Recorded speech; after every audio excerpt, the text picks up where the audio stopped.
8 mayors across the country. We had Vancouver, Washington, Santa Fe, Fayetteville, North Carolina, myself, Doral, Florida, Bridgeport, Connecticut, Kansas City, Kansas, and Cedar Rapids, Iowa.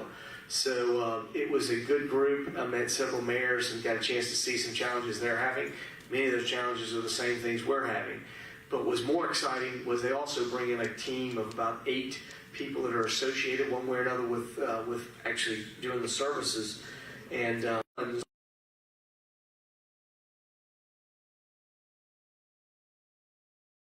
work for her, which really was that's just one department of the city of Los Angeles. But she was there.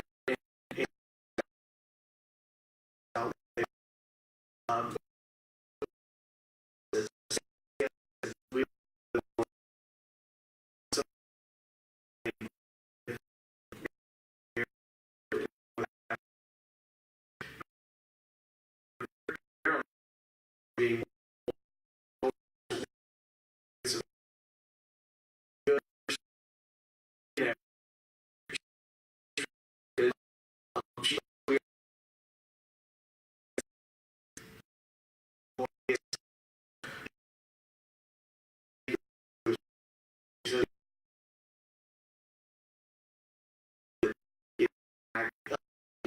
that we don't just think about cars, but we think about people, bikes, mass transit, and a variety of other things. So it was very good to be able to work with some of those individuals as well. They really, I took the issue that we're dealing with, waterfront development and the 19 acres on the ECUA, and talked to them, brought that project to them, which was good. I got some great thoughts on that from the team, but I also learned just as much from the team and the presentations they made. One of the things that was interesting, we took a tour the first day we got there in Charleston, and Charleston was great, and I appreciate all the things there. Certainly saw some of the waterfront parks that they had done, which sort of remind me sort of what we're trying to do out here with Bruce Beach. But they also had they talked about a neighborhood where they had one-way streets, and they'd had a lot of complaint about speed and traffic safety, and they made them 2 ways. And again, I'm going to try to go forward to the east side CRA and talk about Alkany, or Martin Luther King and Davis, and turning those into 2-way streets. Because at this particular time, I think there are challenges in those neighborhoods. And listening to the people in Charleston, this is one of those things we can do to improve. We can calm speed. We have a variety of things in that neighborhood we're trying to do to bring things back. It also brings back commerce. There's just a lot of things that we could do in that community if we quit doing the one way. That would be my thought after being in Charleston and getting a chance to see an area that was very similar to our area in that MLK and Davis place where they had turned the roads 2-way. But anyways, that's sort of some of the things that we've got this week. We will be going to Tallahassee. I think I am set to testify to a Senate committee tomorrow about CRAs. So I'm trying to find out a little bit more about what they want us to do there. We will be back over there talking about things that are happening in Tallahassee. So it's going to be a big week over there. Then we come back and have a meeting Thursday night here. Thursday night's meeting, several things are on the agenda, one of which is getting us started on the ST hangar number 2. So we want to get that moving and keep moving along so we can get under construction and move that thing as fast as possible. Other than that, we've got a busy week as usual, but we'll have some fun and see if we can get any national headlines for the question and answer session here. So I'm happy to answer any questions. Andrew. On ST, have they signed the new requirements on the 7 years for the jobs? My understanding is they have finished. They've done whatever they need to do with Triumph because it's part of our agreement. We finished that. I think the week before because we had to get it on the agenda. The financials on that, is it cash that they contribute, or is it equipment inside the facility? They contribute cash. Okay, it is cash. They contribute cash.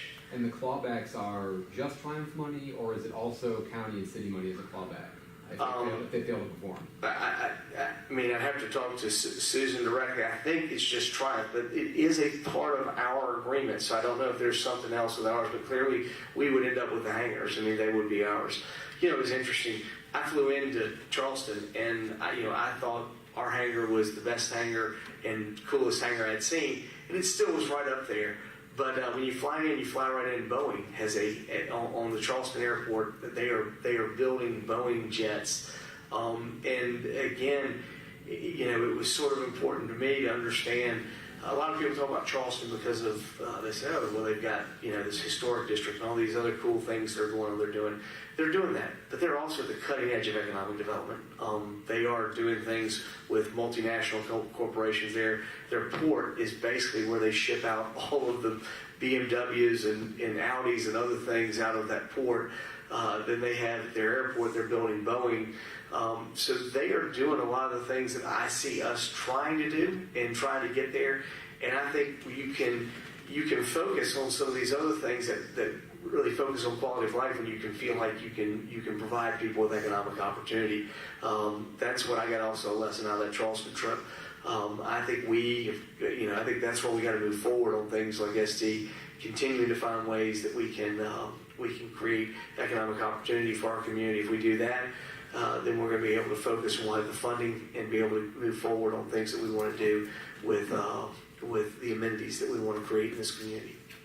Yes? Yeah, Mayor, talking a little bit about the funding from NERDA coming to not only just Carpenter Creek, but also the other projects around?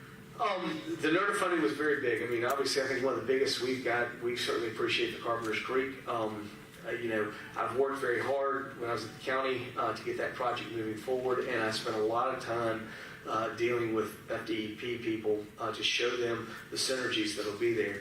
Now crossing over into this job and knowing that's one of two of the 10 county projects that are in the city. I'm excited about the opportunity to really leverage some of those dollars into opportunities. The biggest challenge we have is I tell Matt Posner when I saw when I got it, I immediately sent it over to Matt and said, where are we with getting the plan done? Because I think really we need the plan to get done. If a plan gets done, we are going to have more opportunities to leverage for direct things. Some of these things that will be both environmental improvements to both the creek and the Bayou Tahar, but also there'll be some public amenities that can provide some of those things that we want to, opportunities to open up our not only just our waterfront, we think of waterfront, but also our creek beds and some other things to having some public amenities on. So I think it's exciting. I think it shows that DEP understands that the Carpenter's Creek project is a good project to partner with and leverage. I think our deal now is to get with Matt in the county and keep working with Commissioner Bender to get that plan up and running so that we can begin to leverage more dollars than what we've got here into actual projects. So that was very exciting, and we're going to keep moving forward. We think both from a standpoint of not only NERDA opportunity, but there are other things out there that we'll also be looking to do. So we will be with NIFWIT, and they'll have some things through Florida Fish and Wildlife.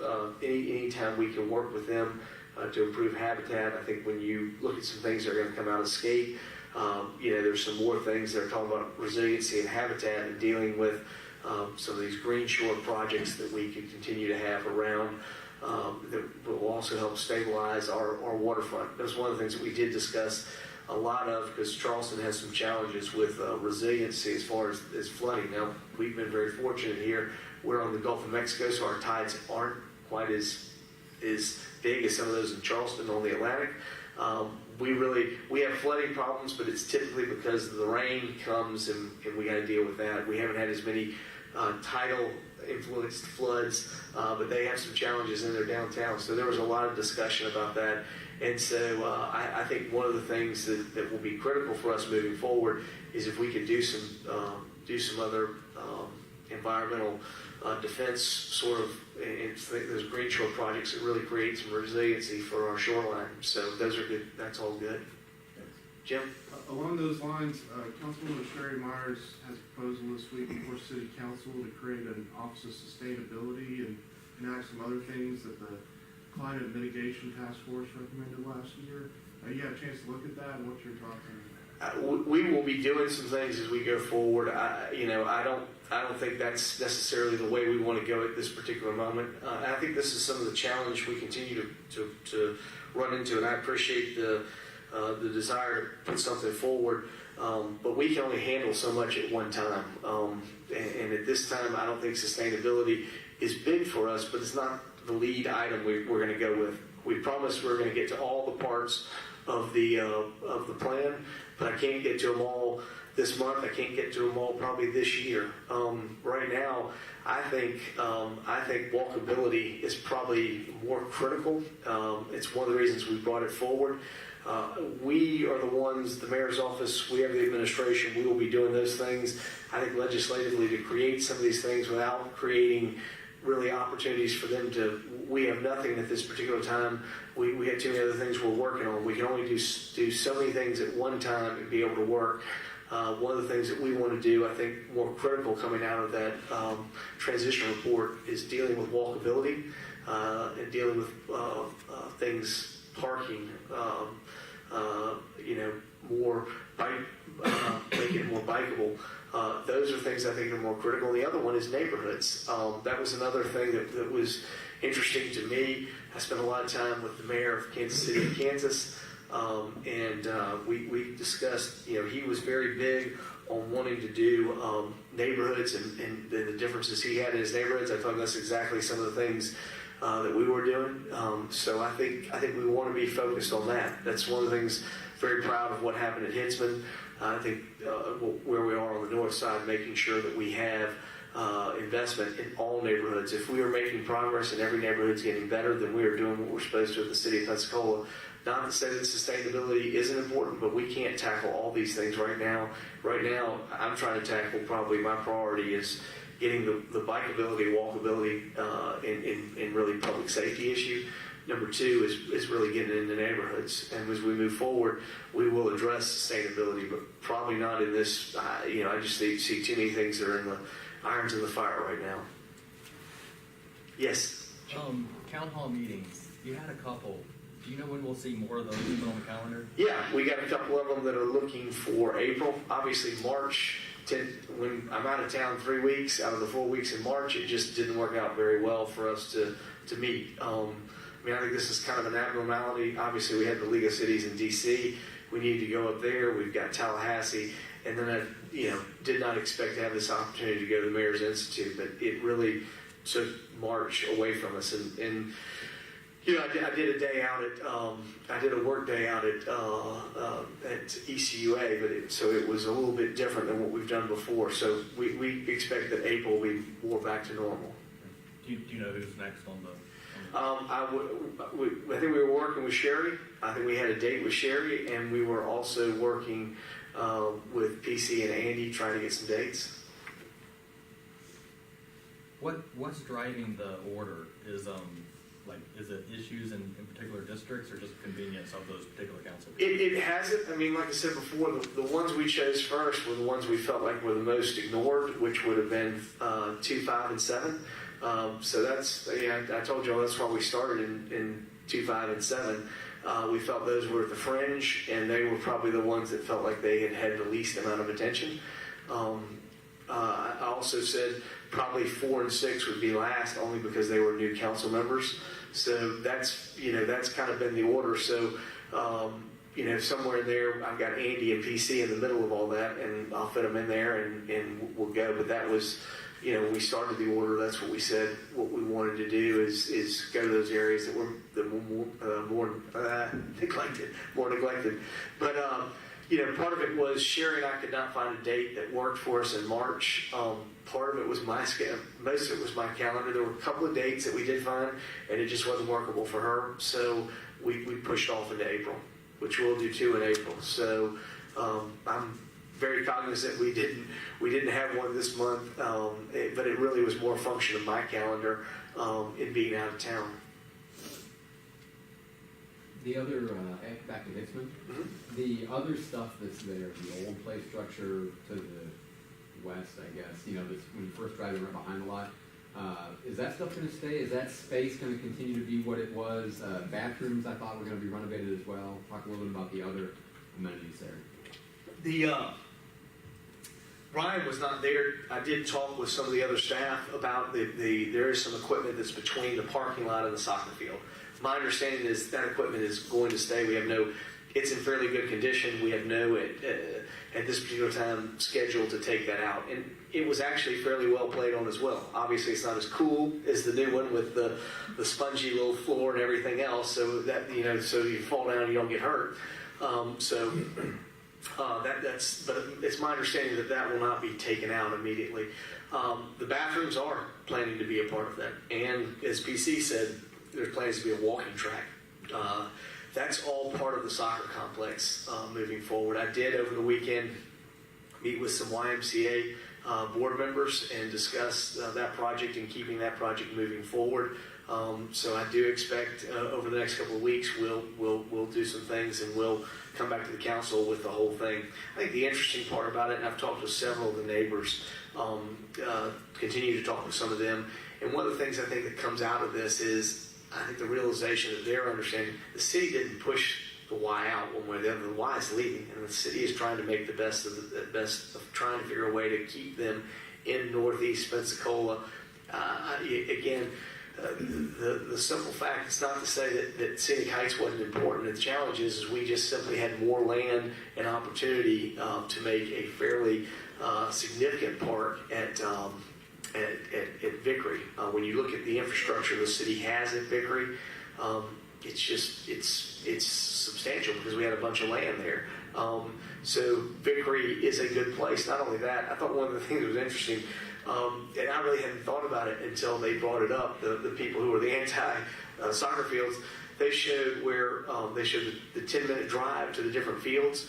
You can almost get all of the city of Pensacola in within 10-minute drive at 4 o'clock, which is peak driving hour, a 10-minute drive to Vickery. It is a very, when you look at that map and see what you got, the only thing you miss out on is the very west side. And again, I think, you know, when we look at the west side, we do have community centers. We want to do a better job of staffing and working with those centers.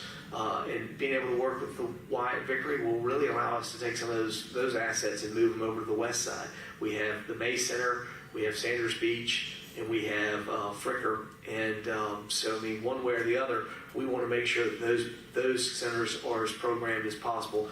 That's part of the neighborhood approach. I've told you that's probably my second priority after walkability. Not that sustainability isn't something we want to get done, but it's just probably not in my top priorities at this particular time. Yes. Could you clarify something for me? Yes. The football and the baseball that play over at Roger Scott, Yes. are those city, like Bill Bond and the Wildcats, is that a city operation? We partnered with the city a while back with Bill Bond, and we no longer have city baseball. And we've asked Bill Bond to take it over, and they are taking it over. And as a part of that, my understanding is they are. When I remember, even my child was playing City League baseball. There was City League baseball, and like you could try out for Bill Bond, but not everybody got to get on Bill Bond. They have now taken it over, and my understanding is in some of the competitive situations that they have a place for every child. They'll figure out a way. We sort of turned over, got out of the baseball business, and sort of worked it with Bill Bond. So Bill Bond is no longer a select league? I think they have some ability to do that, but I think they also, I'd have to get with Brian, but it's my understanding, Brian told me that we no longer have a city league, and we kind of made some conditions with them for them to take over, and there were some things that were referenced and how they do things and what goes on. Now, I know they're having their big grand opening and I'll be out there on this weekend. They're having their start of their season, so they're kicking everything off. But what about football? Football, I'm not sure how that league is structured. I know they are structured in some way with the other football leagues that we have. We have the one at McGee Field, we have the one at Legion Field, and I think they all sort of interact together. I'm not sure how that whole league works, but I can find out from Brian a little bit more. But that's a city. My understanding is they are somehow connected to the city, correct? Of course, the city has a soccer league. We also outsource that to somebody else. I know we're discussing, and I've been in discussions with Brian, if we, once we have a facility, do we pull that in-house and do we take more management over it? Those are things I've been discussing with Brian as we go forward. I guess where I was going was, what is the field use situation? Like those football fields, do you lease them to that league, or no, that's just... I don't know how the challenge is we only have so many fields. Space is difficult. We also have a group that does lacrosse. And the challenge is these seasons, some of them go on top of each other, and you almost give the fields no real chance to recover. So that's one of the reasons we want to take soccer, who has a fall and a spring season, and we want to move it out of those fields and move it over to Hitzman, which will really allow us to have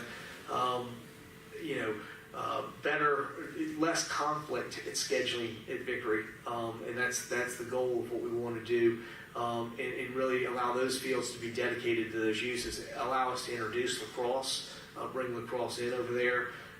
It continues to be a fast-growing sport, but again, we don't just have baseball, lacrosse, and football, as well as right now soccer, but we also have a tennis facility. We have a basketball court there, so we have a lot of things happening at Vickery. One of the things we're trying to figure out with the Y is do we partner with them in the same sort of way we're talking with Bill Bond? Do we pull out of the basketball league and allow them to merge, City and Y basketball together and have one source there at the Vickery? So I mean, these are all the things we're looking at. The Y has had those leagues forever. Figure out a way that they can participate and we can have some things in new openings. Do we now introduce flag football in addition to tackle football over there from a city standpoint by having the Y over there? They've always had a flag football league, so we have not had a flag football league. So I think again, this partnership allows us to do more things and offer more things for our children and our parents out there. On football, and this is kind of off subject, but does the city have any position on, kids playing football and the concussion risk of that? I would say, Jeremy, to that end, that's one of the things I would love to see happen with the Y. If we had flag football, we give you options to participate, and you as a parent can choose what it is. The city's not going to force anybody to play football. We understand the risks that are there, but we also understand, it's a sport. It's a good team building sport. I played football. I played football in the 8th grade league, which was a city league back then when I played. And I played my freshman year at Washington. Now after that, I realized that at 135 pounds, I wasn't going to last very long, so I didn't play much further. But it's a great sport. There certainly are risks associated with it, which is why I think offering other opportunities besides simply a regular tackle football, that you offer flag football or a variety of other things. Certain parents will make certain choices. I think it's one of the reasons you see the soccer program continuing to explode, or things like lacrosse, because parents are concerned about that. But at the same time, we have a dedicated group that likes football. They train for it. As a matter of fact, I believe our group up there at the Vickery was one of their divisions was the national champion. So, I think we are producing. We have people that enjoy it, and we're going to continue to allow it to happen. Certainly within the protocols that their league has about making sure the safety of the kids is in mind. But with that, we don't force anybody to do it. If you want to play, we have a league. If you don't want to play, we have other options for you. Yes. On Davis and MLK? Yes. Is that something you're doing, you're studying? Well, it's something I would like to go to the East Side CRA and tell them I think this is a good thing that we need to do. It's something I'm more on the side of proposing. I said I wasn't going to do it unless the neighborhood wants to do it. But I do want to go to the neighborhood and say, listen, I've seen it. I've seen the difference it made in an area that was fairly similar to yours in Charleston in demographics. So, I think it does a lot of things we talk about. It's how do you slow traffic down? How do you make things more walkable? How do you make communities safer? There's no doubt that making things go one way. I mean, you see what happened with Balin in spring, and I think it's had a very positive effect on the downtown version of North Hill. I mean, you saw you've seen residential come into that area. So I think the same thing should be done over there on MLK and Davis. But I am also sensitive. I don't want to try to force something on the neighbors. They don't see. It's my job to get them to see that that is a value. It would make it a better neighborhood for them. Is there, assuming that they are also on board, do you have any tentative time frame for how long something like that would take? You look at, Balin and Spring didn't take that long once they decided to do it. I mean, if we decide to do it, then we would begin notice and we sort of set a date and we'd move out and we get it striped and we'd eventually show up one day and all of a sudden you'd be driving two ways. But there are always different parts of, it's like coming down the old Alkanese when you used to hit, is that Wright Street, you'd hit that, and for a long time you just could go, and then all of a sudden there was like a stop sign, and I'll admit, I might have run that stop sign once or twice getting used to it, but, now I know it's a four-way stop, and so all those things, we'll want to make sure we take the proper safety measurements to make sure that that we have we ensure that safety will happen when we do that. But again, I want to make sure it's something the neighborhood wants as well. Although I see Captain Brown in the back of the audience. I know we've had the police department back there. I've been getting calls,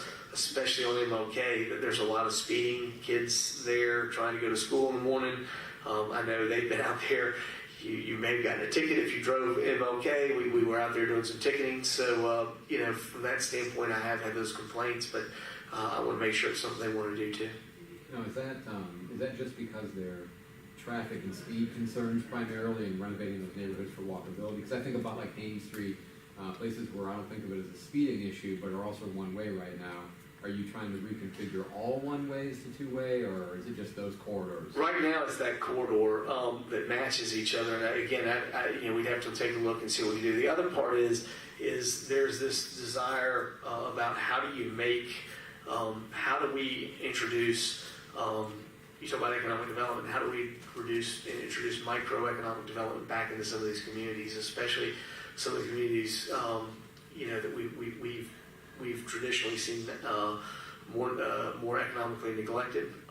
And so if you get back that two-way traffic, if you get back more walkability, there is an opportunity for that residential neighborhood commercial to come back. I mean, we're not talking about large-scale commercial projects, but we are talking about, you have some of your basic services in these kind of areas, and the opportunity, those kind of things are typically also owned by local individuals. And I think whenever we can build small business in that way, and we can have more sustainable local small business retail, that's a good thing for the community. It's not only good for that area, it's good for the people who live in that area. Jim.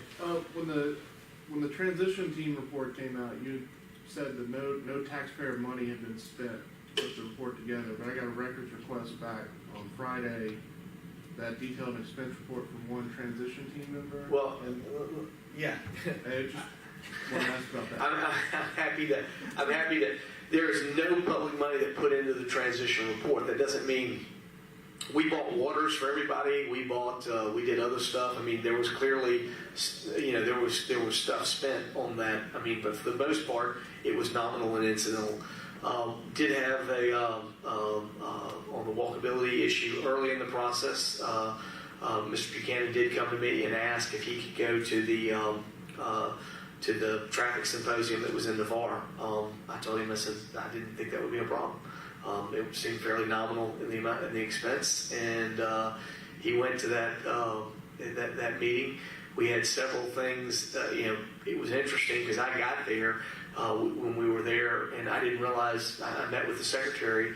I had to come back here. I didn't get a chance to go to the symposium, but I did meet with the secretary over there, and that was one of the main things he was wanting to discuss, was not just about moving traffic and adding capacity, but how can we make it safer? How can we make things more walkable? So again, I thought it sort of worked out. It worked well, but he did ask about that, and for the nominal expense, I certainly had no problem in sending him there. Did anyone else from the city go to that conference? I don't know of any other individuals that asked. No. What- Yes, Dottie? So will you be open to sponsoring citizens who are not on the staff to go to other events similar to that? For instance, in the historical preservation community, there's a big conference coming up. Would you be sponsoring individuals who are active in that area? We'll be happy, Donnie. We'll look at that. But he was a member of the transition team, looking at how do we do that. And so yes, he was a citizen, but he also had an official capacity as a transition team member. So I don't know what we'd have. We'd have to look at our budget. I'll be happy to look with the council if that's something the council wants to look at and have something there to do. We can absolutely look at it if that's what they want to do. I mean, it'll be what we set up in our budget.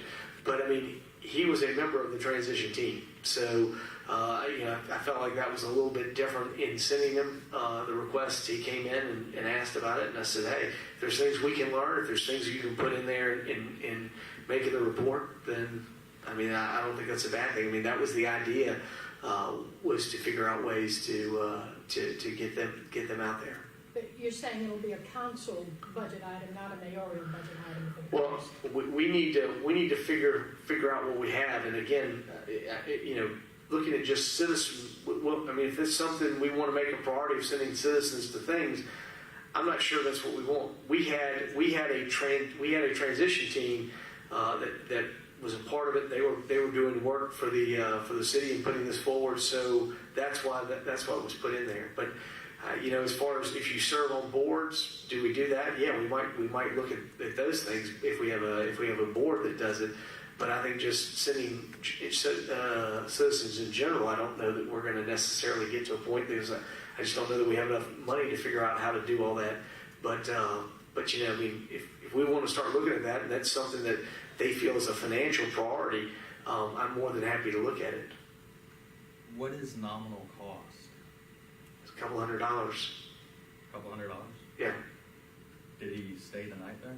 He did stay the night. He stayed one night there in the process to be there for that. That was only $200. My understanding, I'll get the details of the whole thing. But I think, Allie, I don't know if we'll get those to you, and we'll submit all the expense report. Who made the call to make that expense, and do you think that? I did, and he was on the transition team. And do you think that goes against the spirit of the statement of no public money into the? No.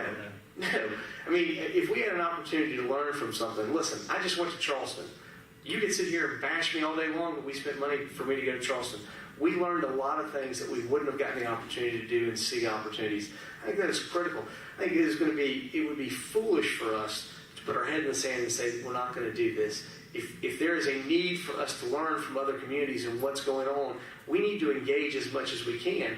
Now, the problem is, again, how we end up doing it. That was the only thing that we had. That was the only request that I got from anywhere in there. So, I mean, none of the other committee members came to me and said, hey, it's important that I go to something else here. I mean, I would have looked at it. I would have said, yeah, let's figure it out. But when you look at the hours of time that they spent to put together the report that they did, and for them to go over, absolutely, they need to figure out ways to engage. I mean, that we've got to be open, but I think we've got to be concerned with where it is. If you are on an official capacity and you're serving in that, if you have a board that serves in that capacity and you want to go to something, then we will find a way to deal with travel. I have no problem with that. But I don't know that we're just going to open it up to just every citizen to apply and wants to go to something. I don't know that that's what we're going to do. But if you're in an official capacity, yeah, you're spending time, you're volunteering your time for the betterment of the city. Why wouldn't I want you to be as educated as you are, as what you can be, and be on top of what's happening? I mean, is this not something that should have been disclosed at the time, though? Because a big deal was made. I mean, Quint would say stuff like, they gave us waters, but that's all. Well, So, and again, I mean, I would have been more than happy that I didn't think about it at the time. So, I mean, it didn't seem like it was that big a deal for him to attend that, but it felt like it was a big thing for him to attend as far as is what his subject was on. And then we get there, and the first thing coming out of the district's, the FDOT secretary was we want to make things more walkable, and we want to make safety a priority for our pedestrians. So, I mean, that was a lot of what he was there to do on. So I want him to have as much as we can, figuring out whatever we need to do. Yes. Mr. Mayor, just a little bit about homeless shelter. Yeah. It was recently brought to my attention the amount of veterans, particularly female veterans, who are homeless, and that there are programs, I understand, that are addressing that. And I just wondered, your program that you're putting together, does it involve working with just everyone, or is it just a city? We are trying to get everyone that has some way or another that is involved with that to be involved with this process, this summit we had that we discussed last week. One of those, I know Michelle Caldwell has been trying to figure out how to deal with women veterans that are homeless. I know that she's been moving, in addition to doing the she wants to do the monument for women veterans. She also is very interested in passion on that. She has people she's working with, and there's some other people I know that are working with women homelessness. So we absolutely, that's why we want to engage all of them. We are very cognizant that there are a lot of programs. There are probably more programs for men than there are for women, but obviously not every homeless person we have is a man. So we've got to have women's programs, absolutely. They will be engaged in the process. That's what we want to do. We want to go to them and say, hey, here's our idea. Will it work? Is it something you can buy into? Because we are going to need those non-governmental organizations that are participating in there. We're going to need their support if we're going to make this work. So we got to have buy-in from them. We're going to go to them first. If they seem to think this is something that can work, I'm willing to go forward from there. Well, it's the reason I asked, because this young lady that I spoke with, she has a program, but she said she tried to reach out to the city, the previous administration, and she never could get any kind of feedback. So I just said to her that, in the press conference, I would at least mention it to you to see if there's something she can.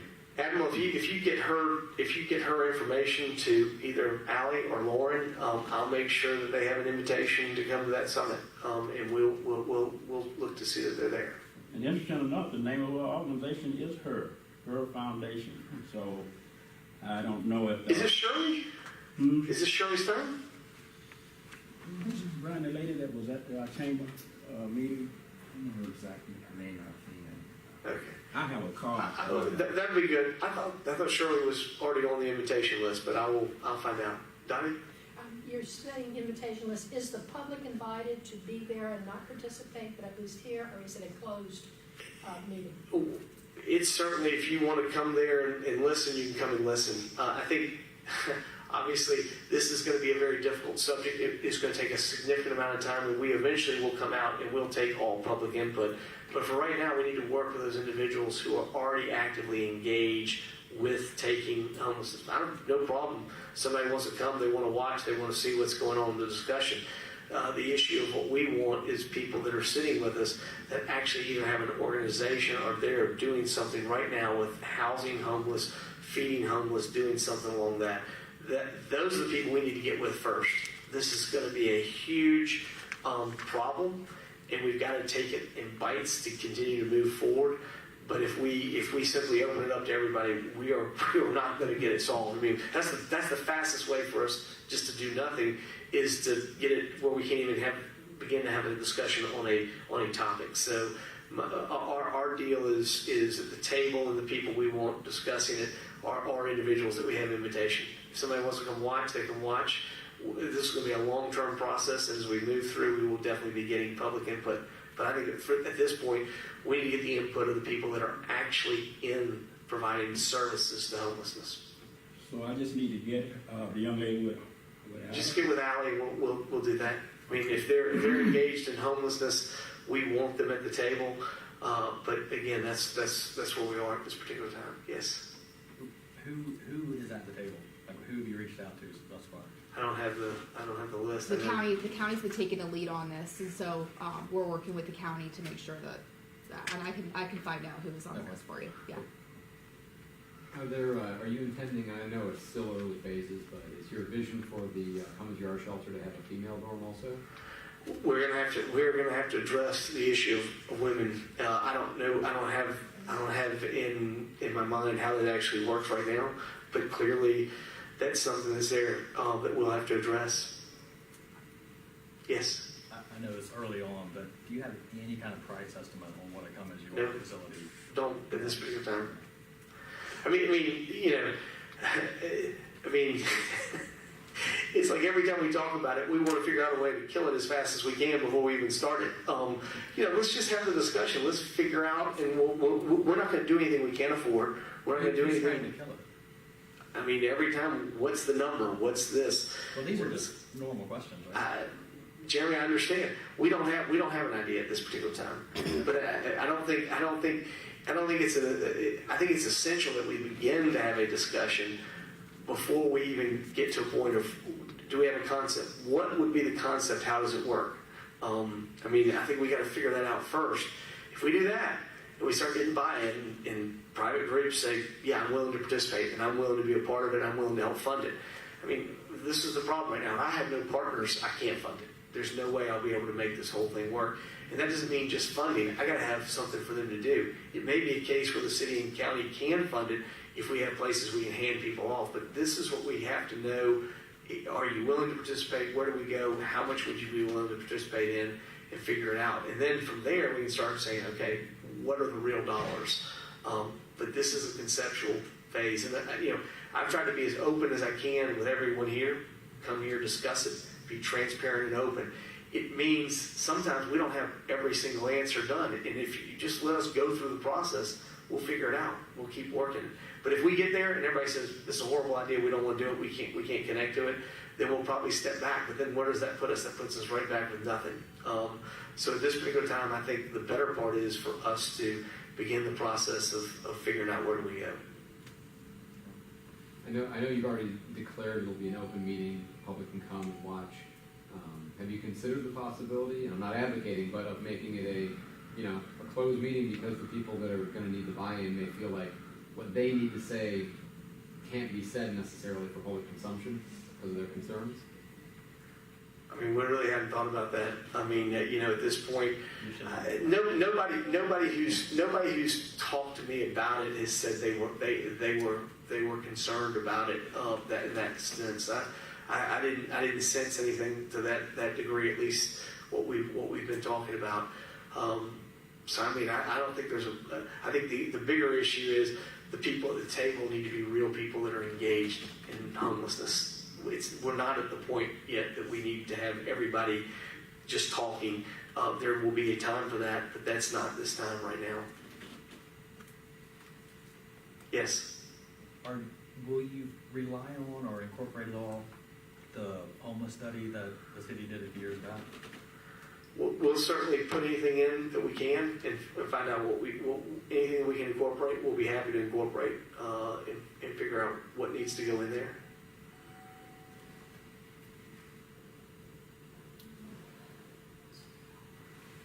Yes. Another topic. Last week, the CRA held a meeting on the streetscapes for the 3 streets.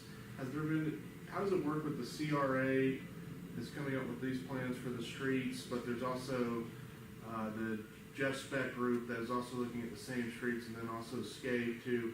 Is there any communication to make sure everyone's on the same page? The SCAPE and SPEC people did meet when I was in that meeting in New York, only because they wanted to find out what was happening. So they are trying to talk to each other, at least to figure out where they overlap.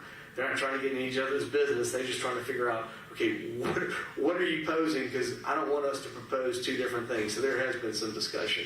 As far as discussion with us and the CRA and what's happening, I would say Chris has been working it. It has been a little bit of frustration since he got here between DIB, CRA, and the city. But the idea is that hopefully we will begin to work in a more concerted way. And I appreciate Lisa being here, and I think she's had those discussions with Chris, and I know that Helen's had some of those discussions with Chris. And I think going forward, there is not a desire that the city management is trying to exercise control over those other entities. What they're trying to do is make sure there is coordination and cooperation as we move forward. And I would ask Lisa if do you feel like that's where we're headed and what we're trying to achieve? Yes, we've worked in silos for lots of years now and have not done the best job at pulling resources and being fiscally responsible and so forth, and us overlapping each other. So yes, opening up the doors of communications just in the last few months has been fabulous.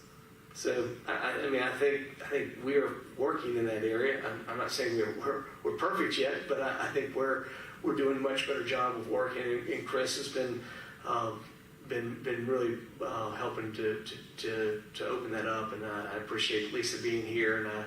And I think we're trying to get to a point where DIB, CRA, and the city are all starting to move together in the same direction rather than everybody else going in different directions. So some of the project that you referenced was here before we got here, so we're going with it. I do feel like DeViller is one of the streets that Scape is looking at, and it's one of the ones that the CRA was looking at. So I think that's very good. The other one is A Street. I think A will work. Eventually, it really could work with Scape and the additional work that they're talking about when the city hired them to go west of A.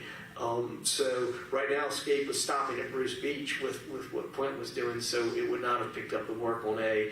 But I do think whatever the city ended up taking them from Bruce Beach all the way around to the mouth of the Bayou Chico, I think that is going to allow them to incorporate some of that A Street stuff and see what we can do going further west. I know also, obviously, we'll be in Tallahassee this week. We have a project over there, which is really taking some of that stuff on Main Street and trying to see if we can continue to push some infrastructure improvements, both for sidewalks and walkability on Main Street as it goes from A all the way up to Barrancas. So, I mean, those are things we absolutely want to do. And we want to keep moving forward on those. I guess, is there any worry though that the CRA is about to spend $7 million to redo all these streetscapes on these 3 streets, and then if the other plans come back and say, well, they should have done this? Jim, yes, but we got into this plan long before we got here. This plan's been going on, so let's see how it works, and we'll figure out what happens. Dottie? I hear what you're saying about a prior commitment on the part of the city, but we've been given an urgent response deadline and an urgent completion deadline by the CRA. This state has to be finished in 2019. According to Mr. Barker, that money is available through November 15th of 2020. So why are we having a deadline of 2019? We have an entire year, and instead of allowing the calm and regular interaction to occur, everything's being done on an urgent deadline. For instance, the Roost Street plan, which was advertised to be discussed at that meeting, was not even available. They claim it is not even done. So in that 30-day window of response, we cannot respond to a plan that does not exist. Why can't we have a calm approach to things instead of this urgent? Dottie, I'll ask the question. I don't know. I will find out what happened or why. I mean, obviously, if we've got to do the money by a certain amount of time, that's why we need to have some kind of, that sort of becomes our back-end urgency. I will check and figure out what's going on. But I do know, I don't think we've achieved the coordination we want with the CRA and the DIB in the city, but I said it's much better than it was 4 months ago. So, that's all I can say is what we're doing. So I don't know what's going on. I'll have to reach out and we'll talk and we'll see what's happening. Yes? So you mentioned how your comment last week about finding people giving to panhandlers received a lot of attention. Did you Well, not that- expect it to receive that kind of attention? No, I think what received a lot of attention was the thing that said that we would find people forgiving. That's what I'm talking about. We didn't say we'd find people forgiving. We said if there's already a law on the books, and if you enforce that law on the books, how would you do it? There's two different things. I think most people read Jim's article, they came away going, oh, well, that's not at all what I thought you said. They thought we were just going to say, if you gave to somebody, we would run out and find you. Well, in the roadway, I think everybody understood. No, nobody understood in the roadway. No, they didn't, Jeremy. The average reader did not understand in the roadway. The person who saw the headline did not understand in the roadway. They just thought because if you give money to panhandlers, you were going to get fined. They did not understand. Once they read the article, they go, oh, so you're talking about if it's in the roadbed and I do something that's already illegal, then what do you do? So I do think there's a big distinction because I had several people who I interacted with off a Miami story that picked it up, and they had no idea. And then they actually read the article and they go, okay, that, I get what you're saying, and I get what you're trying to figure out how to do. But they go, I just thought you meant you were going to run out and find people because they gave money to a panhandler. And I said, no, that's not what we said. We said, in fact, while we were in here, we said, if you pull over on the road and you're going to get out of your car and you want to give it to them, that's fine. In Jim's story, that was actually in there. So it wasn't that we said we would fine people for giving. I think that was what people, the general reaction people had. There was an absolute misconception because I did talk to several people who weren't even in Pensacola who didn't understand because they read the headline, and once they read the story, they were like, I get it now. I get what you're saying. Okay. I don't guess anybody I talked to had that misunderstanding. They, what was the feedback you got from the people who understood the details? But once they read the article, they were like, okay, I get the point you're talking about. I mean, did you talk to people outside the area? Yeah. Oh, outside the area? No. Okay. People that live there. Okay. Well, I mean, the national focus of it was mainly on the headline. Nobody read the article. I mean, they even though the article was shipped in the thing that went out, it was very much a focus on just the headline, but there was a lot of confusion on that.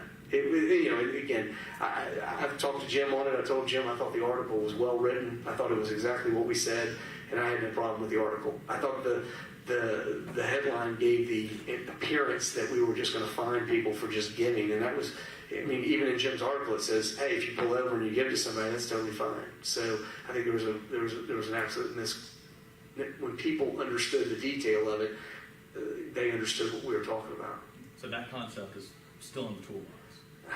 Again, at this particular time, I'm simply saying I was asked the theoretical question, do you do this? We haven't done any of that stuff right now. We're not enforcing it right now. So again, it's not a sense of being practical.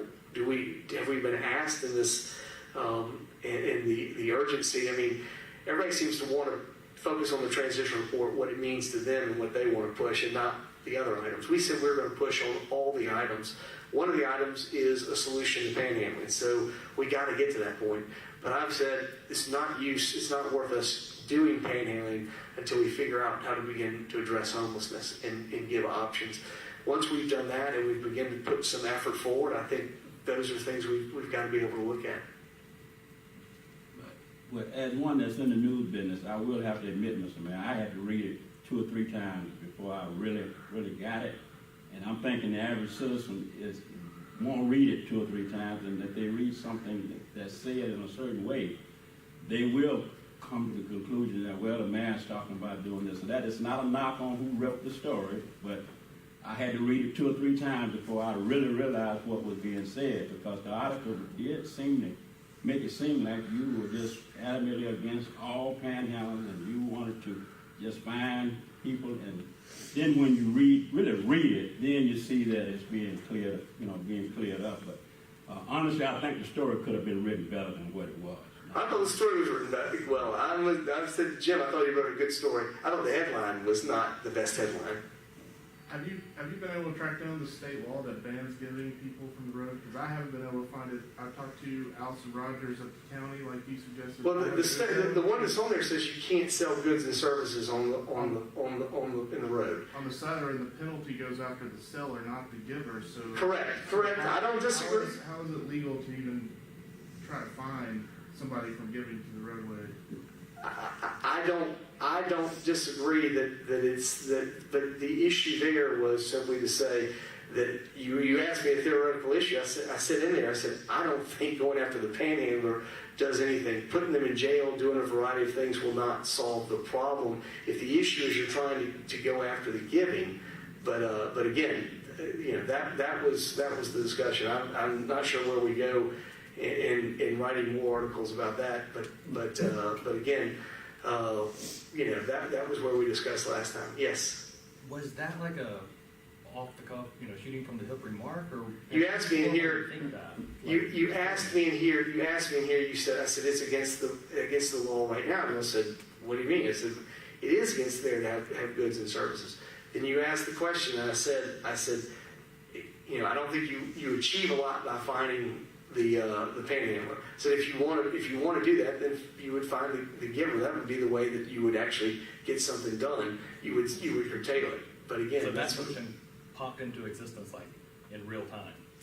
No, when we were sitting here discussing, Jim's article went right through exactly what I said and how I said it. He did exactly that. The article, when you read it, said exactly everything in there. It also said in there, it said, listen, if you want to give to people, go on the other part. Here's the issue. The idea of selling the roadway, we don't want people selling the roadway. We regulate every single business. Are you simply saying that panhandling is something that cannot be regulated? No, it's a business. If there needs to be doing, then we need to be evaluating things in there. It is a business. We need to look at it like that, as such. We regulate every other single business. So I'm simply saying is, at some point when you discuss these solutions, those are going to be challenges you have.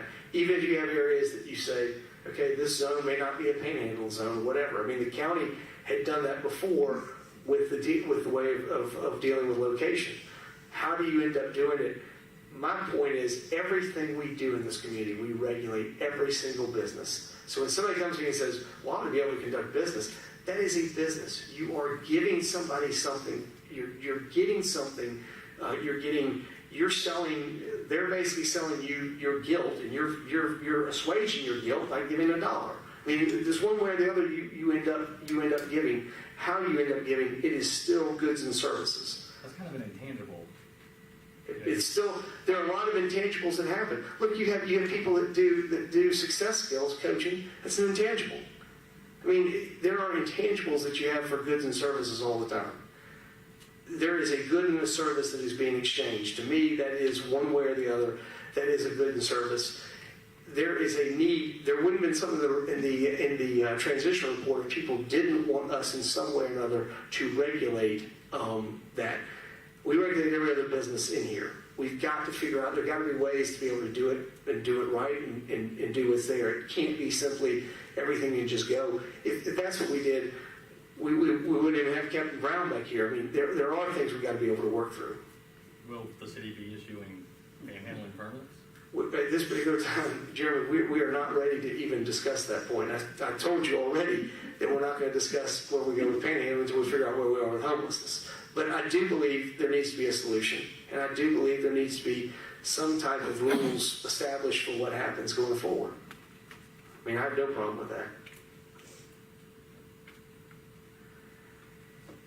Donnie, I'm happy to talk to you afterwards, but I'll be happy to catch up with you. Can I give you one sec?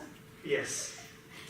When you speak of intangibles, I want to compliment the city on the fact that the view out of City Hall is now beautifully landscaped, the trees have been lifted, and you have put tangible service to work on behalf of the citizens, because that really has made a difference in the field of City Hall. So thank you for following up after 9 years of waiting. Appreciate that. We've been trying to do some things. We managed to get a few good things done every now and then. I appreciate y'all being here today. Thank you.